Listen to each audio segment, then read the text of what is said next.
Bilang panghuli, pinagbawal sa atin na gumawa ng kawalan ng katarungan sa mga asawang babae. At kabilang sa isa sa mga malalaking kasalanan ang gumawa ng kawalan ng katarungan, pagmamaltrato, dayagin o ano pa man, kawalan ng katarungan. Ito yung vul. At maraming babae katulad ng ating nabanggit, maraming kababaihan ang nagsasuffer,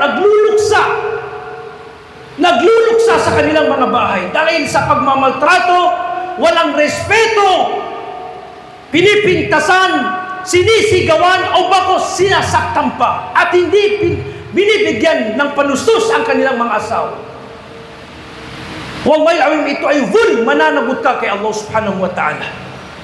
Maraming babae nagtitiis, hindi sinasabi sa kanilang magulang ang kanilang katangian, kalagayan sa kanilang mga asawa. Nagsasabor lang, pero inaabuso ng ilan tabya. Ito ay vul. Ibigay natin ang karapatan ng ating mga asawa. At higit sa lahat, yung pakikitungo, magandang pakikitungo sa kanila. Sabi ng Allah subhanahu wa ta'ala, فَإِنْ أَطَعْنَكُمْ فَلَا تَبْغُوا عَلَيْهِنَّ سَبِيلًا.